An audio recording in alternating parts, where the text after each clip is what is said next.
عليكم وعليكم السلام سلام عليكم. تمام قسم کی تعریفات حمد و ثنا بڑائی اور بزرگی اللہ وحدہ لا شریک لہ مالک کائنات مالک دو جہاں کے شایان شان ہیں، جو ہم سب کا اور ساری کائنات کا مربی پالنگار مشکل کشا اور حجر روا ہے، جس کی ذات میں، جس کی صفات میں، جس کی ربوبیت میں اور جس کی الوہیت میں اس کا کوئی ہمسر شریک اور سازی نہیں ہے۔ بعد اولا تعداد انکنت بے شمار درود و سلام نازل ہو اللہ کے تمام نبیوں رسولوں میں منظروں پر، خصوصاً آخری نبی رحمت للعالمین خاتم النبیین محمد رسول اللہ صلی اللہ علیہ وآلہ وسلم پر۔ اللهم صل على محمد وعلى آل محمد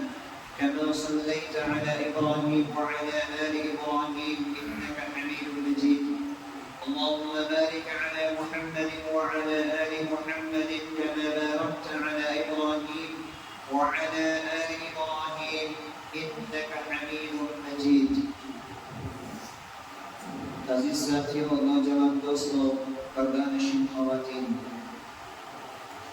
خطبہ مسکونہ کے بعد سورۃ المومنون کی ابتدائی چند آیتیں آپ کے سامنے پڑھی گئی۔ اسی آیت کی روشنی میں کامیاب مومن کے تعلق سے چند باتیں آپ کے سامنے پیش کرنا مقصود ہے۔ اس دنیاوی زندگی کے اندر ہر انسان کی یہ خواہش ہوتی ہے کہ اسے ہر میدان میں، ہر معاملے میں کامیابی اور کامیابی ملے، چاہے وہ معاملہ تجارتی معاملہ ہو، چاہے وہ معاملہ پڑھائی اور لکھائی کا معاملہ ہو، چاہے وہ معاملہ زندگی کے اندر کسی اور قسم کے معاملات کے اندر انسان کو گھرنے والا ہو، ہر میدان میں، ہر موڑ میں، ہر معاملے میں انسان کامیابی اور کامرانی کا خواہشمند ہوتا ہے اور ناکامی سے دور بھاگتا ہے۔ حضرات، اللہ رب العالمین نے دنیا کے اندر انسانوں کو جو نعمتیں عطا فرمائی ہیں، ان نعمتوں میں سب سے عظیم اور سب سے بڑی نعمت نعمت ایمان ہے۔ نعمت ایمان یہ اللہ رب العالمین کی بہت بڑی نعمت ہے۔ اللہ نے ایمان دے کر کے ہم پر اور آپ پر بہت بڑا احسان کیا ہے۔ یہ ایمان جس سے انسان کی سب سے بڑی چیز جو ہے آخرت بن جاتی ہے۔ ایمان یہ انسان کی دنیاوی زندگی کے فلاح اور کامیابی کے ساتھ ساتھ اس کی اخروی زندگی کا بھی ضامن ہے۔ آپ دیکھیں قرآن مجید کے اندر اللہ رب العالمین احکم الحاکمین نے اخروی کامیابی کے جو معاملات بیان فرمائے ہیں اور اخروی کامیابی کے تعلق سے اللہ نے جو کچھ بھی کہا ہے، اس میں سب سے بڑی قید اللہ رب العالمین نے ایمان اور اسلام کی لگائی ہے۔ بغیر ایمان کے، بغیر اسلام کے اللہ رب العالمین کے یہاں انسان کا کوئی بھی عمل قابل قبول نہیں ہے۔ چنانچہ ایک مقام پر اللہ قرآن میں فرماتا ہے وَمَن يَبْتَغِ غَيْرَ الْإِسْلَامِ دِينًا فَلَن يُقْبَلَ مِنْهُ وَهُوَ فِي الْآخِرَةِ مِنَ الْخَاسِرِينَ، کہ اسلام کے علاوہ کوئی اور مذہب کا پیروکار ہوگا، اسلام کے علاوہ کسی اور مذہب پر چلنے والا ہوگا، اس کا کوئی بھی عمل اللہ کے یہاں قابل قبول نہیں ہے اور ایسا انسان آخرت کے اندر نقصان نہیں ہے۔ حضرات، یہ ایمان اللہ رب العالمین کی بہت بڑی نعمت ہے اور یہ ایمان اللہ رب العالمین کا بہت بڑا فضل ہے۔ آپ دیکھیے نبیوں کے واقعات دیکھیے، انبیاء علیہ السلام کے واقعات دیکھیے۔ ابراہیم علیہ السلام اپنے باپ کے پیچھے محنت کس لیے کر رہے تھے؟ محض اس لیے کہ وہ ایمان کی دولت سے مالا مال ہو جائے. یہاں تک کہ ابراہیم علیہ السلام نے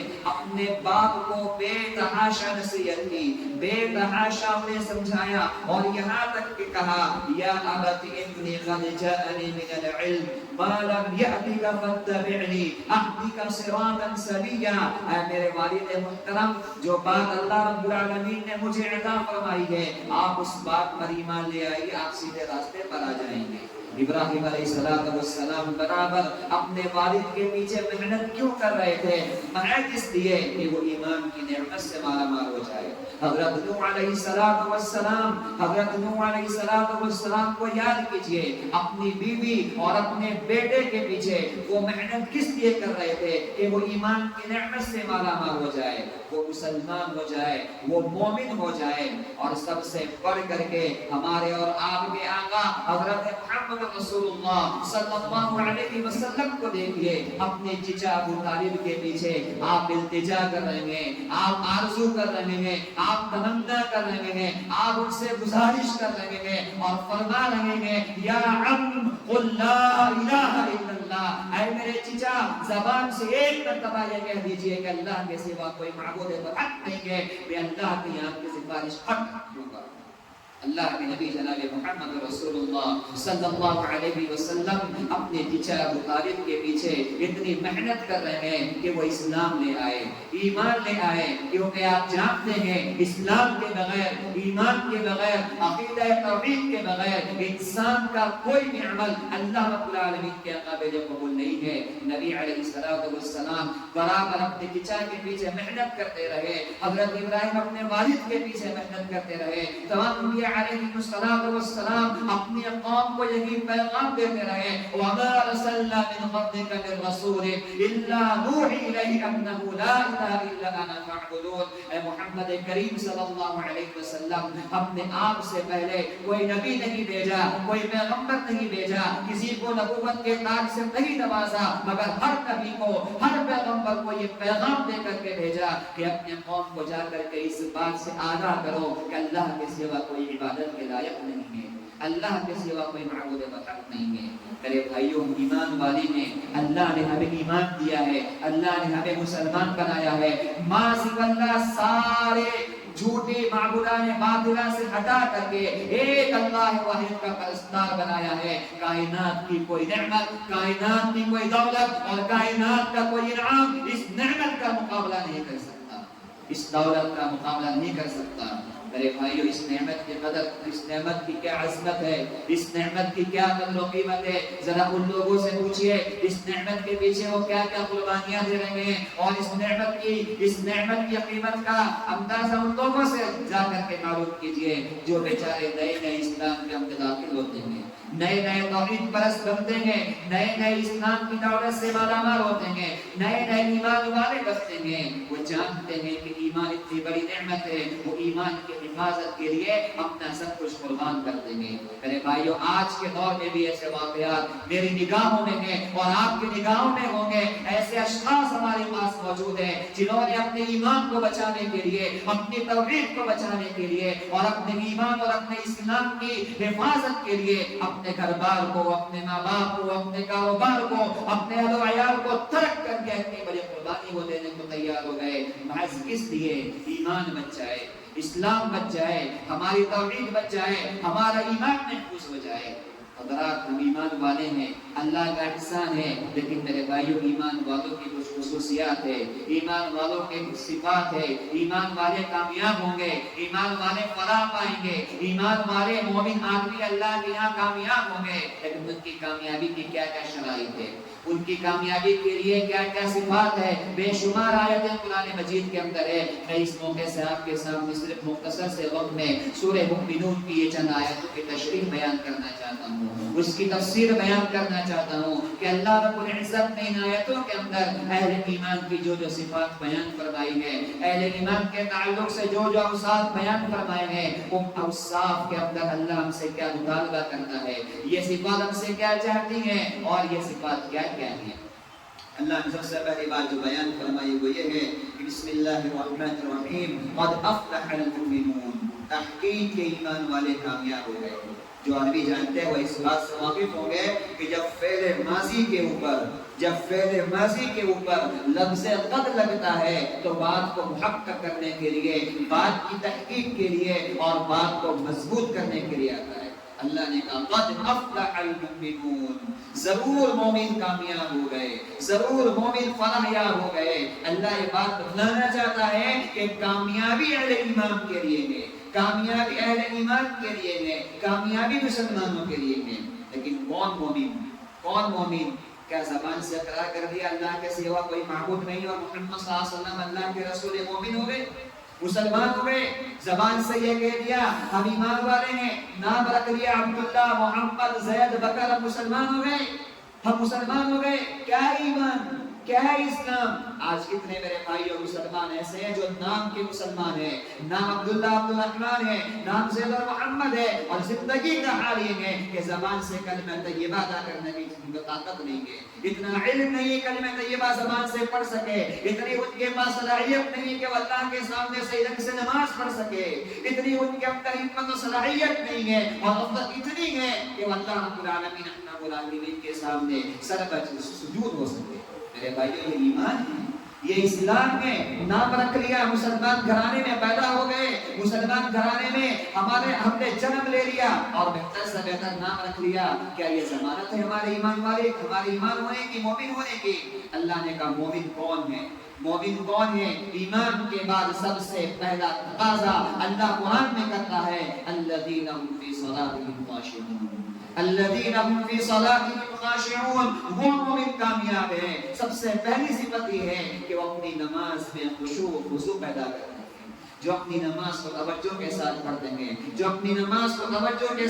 ہیں، دھیان لگا کر کے پڑھتا ہے۔ ایک نماز میں ہوتا ہے خشوع اور ایک نماز میں ہوتا ہے خضوع۔ خضوع کا معنی ہوتا ہے اپنے ظاہری اعضاء کو اللہ کے سامنے رکھنا، ہاتھ صحیح طور سے رکھنا، پیر صحیح طور سے رکھنا، نگاہ صحیح طور سے رکھنا، نیت صحیح طور سے باندھنا۔ نماز میں جو بدنی اعتبار سے، بدن کے اعتبار سے جس طور پہ کھڑا ہونا ہے اسے خضوع کہا جاتا ہے، اور خشوع کا تعلق یہ انسان کے قلب سے ہوتا ہے، انسان کے دل سے ہوتا ہے، یعنی ہمارا دل، ہماری توجہ، ہمارا دماغ اللہ رب العالمین کی طرف ہو، ہم جو پڑھ رہے ہیں اس پر ہماری توجہ ہو، اور دنیا کے سارے معاملات سے، دنیا کی ساری الجھنوں سے ہمارا قلب، ہمارا دل بالکل پاک اور صاف ہو۔ اللہ نے کہا وہ مومن کامیاب ہے جو اپنی نماز میں خشوع و خضوع پیدا کرتے ہیں۔ آج ہم نماز بھی پڑھتے ہیں، ہماری نمازوں کا حال کیا ہے؟ ہم نماز میں نیت باندھتے ہیں تو ہمارا حال صحیح طور پہ سینے پہ نہیں رہتا، کبھی سر پھسلا رہے ہیں، کبھی پیر پھسلا رہے ہیں، سجدے میں ہوتے ہیں تو ہمارے ہاتھ کہیں ہوتے ہیں، ہم پیر صحیح ڈھنگ سے رکھتے نہیں ہیں، ہم جب صف میں کھڑے ہوتے ہیں تو ہماری صفوں کا تو کیا ہی برا حال ہوتا ہے، نہ قدم ملا ہے، نہ پیر ملا ہے، نہ کندھا ملا ہے، نہ نگاہیں صحیح طور پہ سب میں رکھی ہوئی ہے۔ یہ نماز میں کیسا خشوع ہے، یہ نماز کا کیسا خضوع ہے؟ اللہ کے نبی جناب محمد رسول اللہ صلی اللہ علیہ وسلم کی اس حدیث کو یاد کیجئے۔ ایک صحابی رسول اللہ کے نبی کے سامنے نماز پڑھتے ہیں، نماز پڑھنے کے بعد نبی علیہ السلام کے پاس آتے ہیں، سلام کرتے ہیں، آپ جواب دیتے ہیں، صحابی سے فرماتے ہیں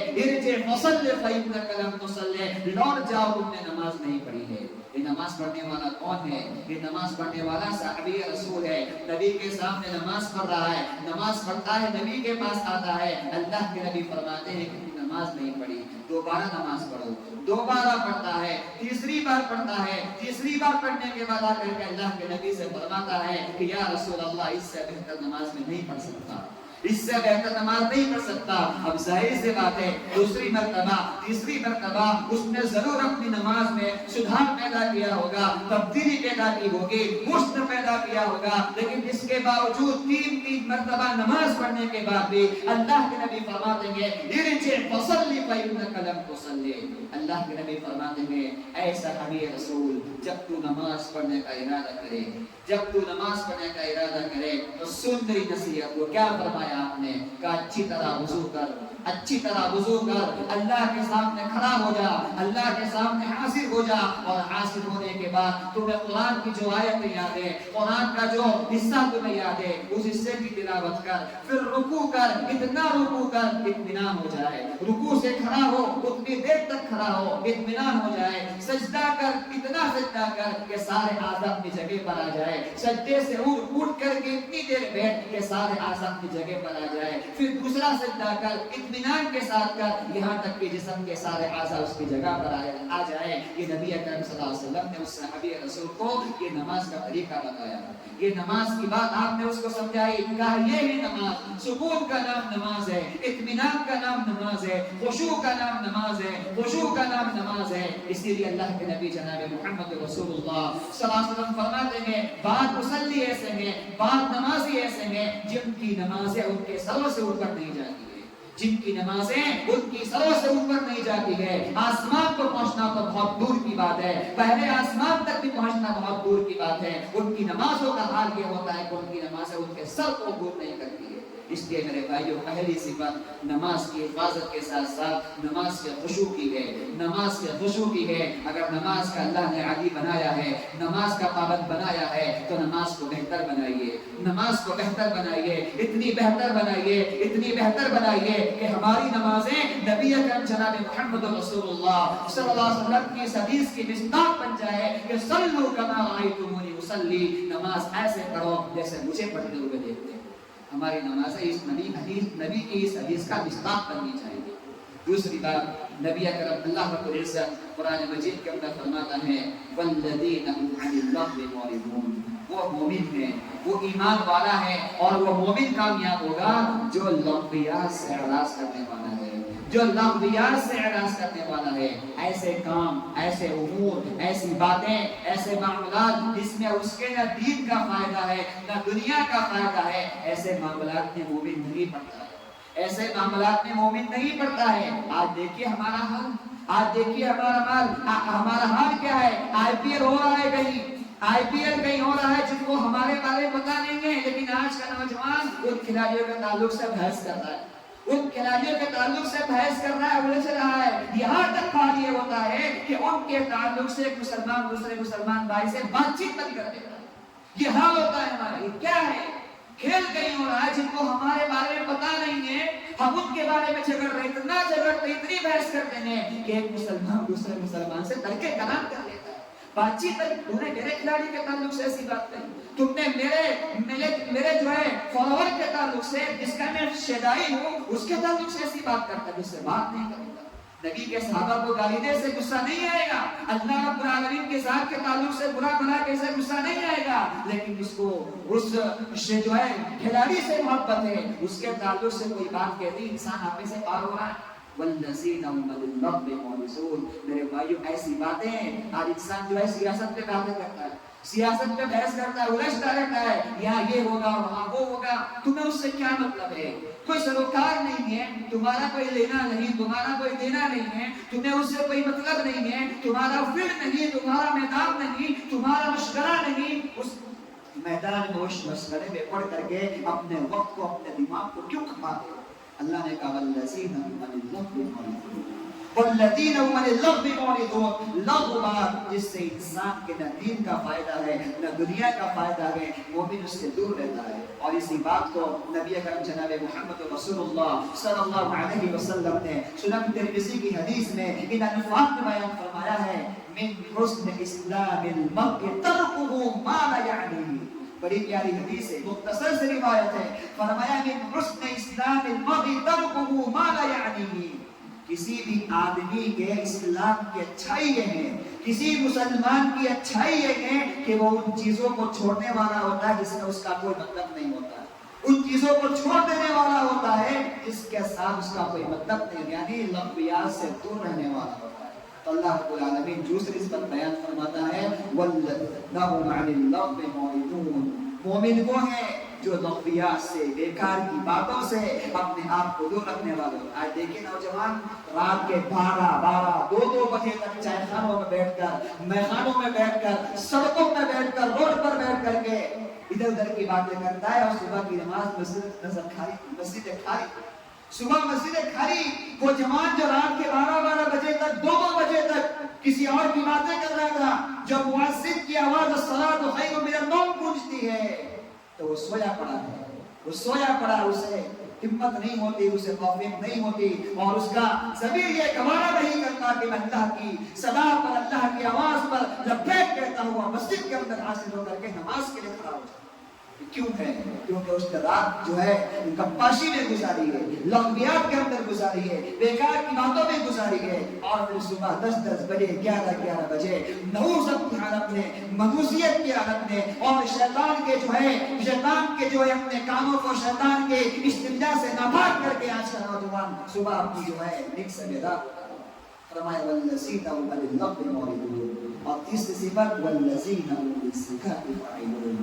مومن وہ مومن کامیاب ہے جو اپنے مالوں کی زکات دینے والا ہے۔ والذین هم للزکاۃ فاعلون، جو اپنے مالوں کی زکات دینے والے ہیں، یا بعض مفسرین نے اس کا ترجمہ یہ کیا ہے کہ والذین هم للزکاۃ فاعلون، وہ مومن کامیاب ہیں جو اپنے نفس کا تزکیہ کرنے والے ہیں۔ یہ بھی ترجمہ کیا ہے والذین هم للزکاۃ فاعلون، جو اپنے نفس کا تزکیہ کرنے والے ہیں، یعنی اپنے آپ کو، اپنے نفس کو ہر قسم کی شر سے، برائی سے، حسد سے، کینے سے اور دشمنیوں سے پاک کرنے والے ہیں، وہ مومن کامیاب ہے۔ زکات کا معنی بھی کیا گیا ہے، اور زکات کے معنی تزکیے کے اندر بھی لیے گئے، وہ مومن کامیاب ہے جو اپنے نفس کا تزکیہ کرتا ہے، اپنے نفس کو، اپنے قلب کو ہر قسم کی شرارتوں سے، گناہوں سے اپنے آپ کو دور رکھتا ہے۔ اور آگے اللہ فرماتا ہے 24 صفت کہ والذین هم لفروجهم حافظون الا على ازواجهم او ما ملكت ايمانهم فانهم غير ملومين۔ وہ مومن کامیاب، بڑی پیاری بات ہے، یہ صفت آج ضروری ہے۔ والذین هم لفروجهم حافظون، وہ مومن کامیاب ہیں جو اپنی شرمگاہوں کی حفاظت کرتے ہیں، جو اپنی شرمگاہوں کی حفاظت کرتے ہیں۔ الا علی ازواجہم ما ملکت ایمانہم، ہاں شرمگاہ کا استعمال انسان کو اللہ نے کہا نکاح کے ذریعے اپنی بیوی کے لیے اور لونڈیوں کے لیے، ان 2 لوگوں کے لیے حلال ہے، باقی جگہ اپنی شرمگاہ کی حفاظت کرے۔ آج کے اس پرفتن دور کے اندر انسان کو جہاں بہت سارے فتنوں کا معاملہ ہے، خصوصاً نوجوان کو، وہیں پر آج کے اس ماڈرن اور پرفتن زمانے میں ہر نوجوان کی ذمہ داری ہے کہ اپنے نفس کی شہوت کی حفاظت کرے۔ نفس کی شہوت کی حفاظت بہت ضروری، اس لیے آپ دیکھیے نبی اکرم صلی اللہ علیہ وسلم نے وہ سارے راستے ہمارے اور آپ کے لیے مسدود قرار دیے، بند کر دیے، جس کی وجہ سے انسان زنا تک پہنچ سکتا ہے۔ زنا کے سارے دروازے اسلام نے بند کر دیے، کہ اللہ نے قرآن میں کہا وَلَا تَقْرَبُوا الزِّنَا، زنا کے قریب مت جاؤ، زنا کے قریب مت جاؤ۔ مطلب کیا ہے؟ مطلب اس کا نبی اکرم صلی اللہ علیہ وسلم نے حدیث کے اندر بیان فرما دیا۔ سب سے پہلی بات تو آپ نے یہ بیان فرمائی کہ کبھی بھی کوئی عورت، کوئی مرد جو آپس میں رشتہ دار نہ ہو، محرم نہ ہو، غیر محرم ہو، وہ دونوں خلوت اختیار کرے، وہ دونوں کبھی بھی تنہائی اختیار نہ کرے، خلوت اختیار نہ کرے۔ اگر آپ ہیں اور آپ کے ساتھ کوئی ایسی عورت آئے، کوئی ایسی لڑکی آئے جو آپ کی محرم نہیں ہے، غیر محرم ہے، تو آپ اس کے ساتھ پل بھر کے لیے بھی تنہائی اختیار نہیں کر سکتے، کیونکہ اللہ کے فرماتے ہیں ثالثہم الشیطان، ان کا تیسرا ہوا شیطان موجود ہوتا ہے۔ اور دوسری بات نبی اکرم صلی اللہ علیہ وسلم نے بیان فرمایا حدیث کے اندر کہ دیکھو صرف جو ہے زنا تو آخری درجے کا نام ہے، جہاں انسان اپنی شہوت کو پورا کرنے کے لیے یا جس کوئی عورت اپنی شہوت کو پورا کرنے کے لیے تیار ہوتی ہے، لیکن اس سے پہلے کے جو معاملات ہیں جیسے آنکھ ہے، کان ہے، ہاتھ ہے، پیر ہے، ان سب کی حفاظت کی بھی شریعت نے تعلیم دی ہے، ان سب کی حفاظت کی بھی شریعت نے تعلیم دی ہے۔ اس لیے آپ نے فرمایا لوگوں یاد رکھو تمہاری دونوں آنکھیں بھی زنا کرتی ہے، ان کا زنا دیکھنا ہے۔ آپ اس لڑکی کو گور کر کے دیکھ رہے ہیں، تاک کر کے دیکھ رہے ہیں، بار بار دیکھ رہے ہیں، کیا یہ آنکھوں کا زنا ہے؟ فرمایا تمہارے کان زنا کرتے ہیں، ان کا زنا سننا ہے۔ کسی آپ غیر محرم لڑکی کی آواز کو سن رہے ہیں، کسی جو ہے فلم گانے والی یا گانا گانے والی عورت کی آواز اپنے کانوں سے سن رہے ہیں، یہ کیا ہے؟ یہ کانوں کا زنا ہے۔ فرمایا تمہارے ہاتھ زنا کر دیں گے، ان کا زنا پکڑنا ہے، پکڑنا ہے۔ کسی ایسی عورت کے ہاتھ کو آپ نے چھو دیا یا بدن کو، جو بدن پر آپ نے ہاتھ لگا دیا شہوت کے مارے، جو آپ کی محرم نہیں ہے، فرمایا تمہارے پیر زنا کر دیں گے، اور پیر کا زنا ایسے گناہ کے راستوں کی طرف چل کر کے جاتا ہے، یہ پیروں کا زنا ہے۔ اور آخر میں فرمایا کہ سب سے آخر میں جا کر کے جب انسان اپنی آنکھوں کی، اپنے کانوں کی، اپنے ہاتھوں کی، اپنے پیروں کی حفاظت نہیں کرتا ہے تو معاملہ یہاں تک پہنچتا ہے، یہاں تک پہنچتا ہے کہ وہ دونوں آپس میں بدکاری کرنے کے لیے، زنا کرنے کے لیے تیار ہیں۔ زنا تب جا کر کے ہوتا ہے، اسی لیے اللہ کے نبی نے پہلے ان ساری چیزوں پر پابندی لگا دی ہے۔ اپنی آنکھوں کی حفاظت، کانوں کی حفاظت، ہاتھ کی حفاظت، پیر کی حفاظت، یا کسی غیر محرم لڑکی کے ساتھ تنہائی سے بچنا۔ آج دیکھیے کالج کا معاملہ بڑا عجیب ہے، کالجز کے معاملے، کالج کے پڑھائی کا معاملہ بڑا عجیب ہے۔ آج کالج کے اندر جو مخلوط تعلیم کا نظام ہے، مخلوط تعلیم یعنی لڑکوں اور لڑکیوں کی، بوائز اور گرلز کی دونوں کی جو تعلیم کا مخلوط انتظام ہے، اس نظام کی وجہ سے میرے بھائیوں بڑے خطرناک نتائج پیدا ہو رہے ہیں، بڑے خطرناک نتائج پیدا ہو رہے ہیں۔ اور سب سے بڑھ کر بات یہ ہے، معاملہ یہاں تک پہنچ چکا ہے کہ آج ہماری خواتین، آج ہماری بیٹیاں، آج ہماری بہنیں کالج میں پڑھتے ہوئے کسی ایسے لڑکے کی عاشق ہو جاتی ہے کہ جو مسلم نہیں ہے، نان مسلم ہے، غیر مسلم ہے۔ غیر مسلم کے ساتھ آج کیسے اتنے واقعات، اتنے حادثات جو ہیں سماج اور معاشرے کے اندر آ رہے ہیں کہ مسلمان لڑکیاں اپنے ایمان کا سودا کر رہی ہیں، مسلمان خواتین اپنے ایمان کو بیچ رہی ہے، مسلمان خواتین اپنے اسلام کا، اپنے عقیدے کا سودا کرتے ہوئے کسی غیر مسلم کے ساتھ بھاگنے کو تیار ہے، رہنے کو تیار ہے، شادی کرنے کو تیار ہے، ماں باپ کو، بھائی بہن کو، سماج کو، رشتہ داروں کو، سب کو قربان کر دیتی ہے، اس کی حفاظت کرتی ہے۔ میرے بھائیوں یہ اثر ہوتا ہے، یہ اثر اس کا ہوتا ہے کہ ماں باپ نے پرورش کی لیکن دینی پرورش نہیں کی، ماں باپ نے پڑھایا لکھایا لیکن وہ تعلیم دی جو تعلیم اسے حیا نہیں سکھاتی، جو تعلیم اسے اسلام کی عظمت نہیں سکھاتی، جو تعلیم اسے ایمان کی عظمت نہیں سکھاتی، وہ تعلیم دی۔ تعلیم وہ دی جاتی جو اسے ایمان کی عظمت سکھاتی، جو یہ بتاتی ایمان کتنا عظیم ہے، اسلام کتنا عظیم ہے، ماں باپ کی اہمیت کیا ہے، اور کسی غیر مسلم کے ساتھ شادی کرنے کا انجام کیا ہے، وہ تعلیم اس کے سامنے ہوتی یہ حرکت کرنے کو تیار نہیں ہوتی۔ اللہ نے فرمایا مومن وہ ہے، کامیاب مومن وہ ہے جو اپنی شرمگاہوں کی حفاظت کرنے والے ہوتے ہیں۔ فَمَنِ ابْتَغَىٰ وَرَاءَ ذَٰلِكَ فَأُولَٰئِكَ هُمُ الْعَادُونَ، جو بھی آدمی اپنی بیویوں کو چھوڑ کر کے کہیں اور بھٹکے گا وہ آدمی سرکش ہے۔ اللہ نے کہا وہ آدمی سرکش ہے، حد سے پار کرنے والا ہے، اللہ کے یہاں بہت بڑا گنہگار۔ اور 5 اور 36 پر اللہ نے بیان فرمائی وَالَّذِينَ هُمْ لِأَمَانَاتِهِمْ وَعْدِهِمْ رَاعُونَ، وہ مومن کامیاب ہے جو اپنی امانتوں کی اور اپنے وعدوں کی حفاظت کرتا ہے۔ اپنی امانتوں کی، جو امانتیں آپ کے پاس رکھی گئی ہے، مثال کے طور پہ مال ہے،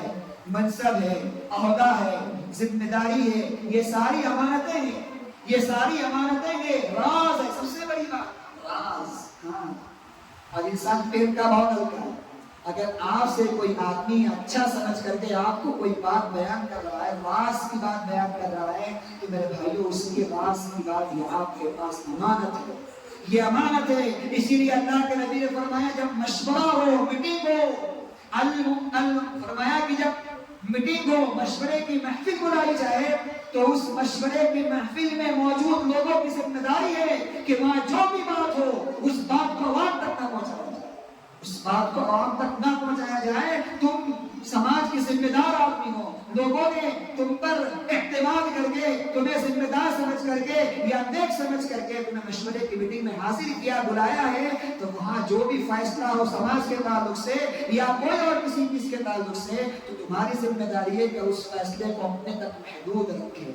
یہ بھی ایک امانت ہے۔ تو کہا مومن وہ ہے جو اپنی امانتوں کی حفاظت کر سکے، مال کی امانت ہے، اللہ نے کوئی ذمہ داری دی وہ بھی امانت ہے، اور فرمایا وعدوں کی حفاظت ہے۔ کوئی بھی کسی سے وعدہ کرتا ہے، عہد و پیمان کرتا ہے، تجارت کا معاملہ ہو، گھر میں کسی کا وعدہ ہو، دوستوں کے ساتھ وعدہ ہو، کوئی بھی وعدہ انسان کرتا ہے تو اس وعدے کی حفاظت ضروری ہے۔ اور ساتھ ہی اللہ نے بیان فرمائی والذین هم علی صلواتهم یحافظون، وہ مومن کامیاب ہیں جو اپنی نماز کی حفاظت کرتے ہیں۔ دیکھو اللہ نے شروع بھی نماز سے کیا، ختم بھی نماز سے کیا۔ مومن کامیاب مومن کی صفات کو اللہ نے نماز سے شروع کیا، والذین هم فی صلاتهم خاشعون، نماز سے اللہ نے شروع کیا اور ختم بھی اللہ نے کیا والذین هم علی صلواتهم یحافظون۔ گویا اللہ نے ان ساری صفات کو نماز کے اندر بند کر دیا۔ جو آدمی نمازی ہوگا، جو آدمی نمازی ہوگا وہ لغویات سے بچے گا، جو آدمی نمازی ہوگا وہ زکوٰۃ بھی دے گا، جو آدمی نمازی ہوگا وہ اپنی شرمگاہ کی حفاظت بھی کرے گا، جو آدمی نمازی ہوگا وہ امانت دار بھی ہوگا، جو آدمی نمازی ہوگا وہ آدمی وعدے کا پابند بھی ہوگا۔ اللہ نے ساری صفات کو نمازوں کے اندر بدل قوسین کر دیا، رکھ دیا نماز کے درمیان ساری صفات کو، اور آخر میں اللہ خوشخبری کرتے ہوئے فرماتا ہے اولئک هم الوارثون، یہی وارث، کس چیز کے وارث؟ مال کے وارث، پراپرٹی کے وارث، کس چیز کے وارث؟ الذین یرثون الفردوس هم فیہا خالدون، یہ وارث بنیں گے جنت الفردوس کے جس میں ہمیشہ رہیں گے۔ کیا کہا اللہ کے لوگوں، جب بھی اللہ سے جنت کا سوال کرو، جب بھی اللہ سے جنت کا سوال کرو تو جنت الفردوس مانگا کرو، اللہ سے مانگو جنت الفردوس مانگا کرو، کیونکہ جنت الفردوس اللہ کی وہ نعمت ہے، اللہ کا وہ مقام ہے، اور جنت کی وہ عظیم جگہ ہے کہ جنت کے اندر جتنی بھی نہریں جاتی ہے، جتنی بھی چیزیں جاتی ہے، جتنی بھی نعمتیں جاتی ہے، وہ ساری نعمتیں جنت الفردوس کو ہوتے ہوئے جاتی ہے۔ جنت الفردوس سے رہتے ہوئے ساری نہریں جاتی ہے، جنت الفردوس سے رہتے ہوئے دودھ، پانی، شہد، جتنی بھی نہریں ہیں، ساری نہروں کا جو ہے گزرنا وہیں سے ہوتا ہے۔ اس میں جانے والا کبھی کسی نعمت سے، کبھی کسی انعام سے محروم نہیں رہے گا۔ تو میرے بھائیو، خلاصہ کلام یہ ہے کہ جو بھی صفات، جو بھی اچھائیاں اللہ نے آج کی اس آیتوں کے اندر بیان فرمائی ہے، ایمان والا ہونے کے ناطے میری اور آپ کی ذمہ داری ہے، ہم کامیابی چاہتے ہیں تو ان صفات کو زندگی میں نافذ کر کے، اپنا کر کے اپنے آپ کو کامیابی کے ضامن بنائے، اپنے آپ کو اس لائق بنائے کہ ان صفات کو، اچھائیوں کو، خوبیوں کو زندگی میں نافذ کر کے ہم دنیا کے اندر بھی کامیاب کامران ہو، اور ابھی زندگی کے اندر بھی ہمارے نصیب کے اندر کامیابی آئے۔ اللہ سے دعا ہے کہ اللہ میں کہنے سننے سے زیادہ عمل صالح توفیق عطا فرمائے۔ جو اوصاف، جو صفات اللہ نے بیان کیے، اللہ ان صفات کو، اوصاف کو، اچھائیوں کو ہمارے اندر پیدا کرنے کی توفیق عطا فرمائے۔ اللہ جو بیمار ہو، بیماروں کو شفا کا عطا فرما، جو پریشان حال ہے اللہ ان کی پریشانی کو دور فرما، ہر قسم کی آفات سے، پریشانیوں سے اللہ سب کی حفاظت فرما۔ جب تک دنیا میں زندہ رکھ، اللہ ایمان میں زندہ رکھ، ہماری موت و ایمان پر موت ہو، آمین۔ بارک اللہ لنا ولکم ونفعنا وإياكم بالآيات أشرقت نفسي بنور من فؤادي حينما رددت يا رب العباد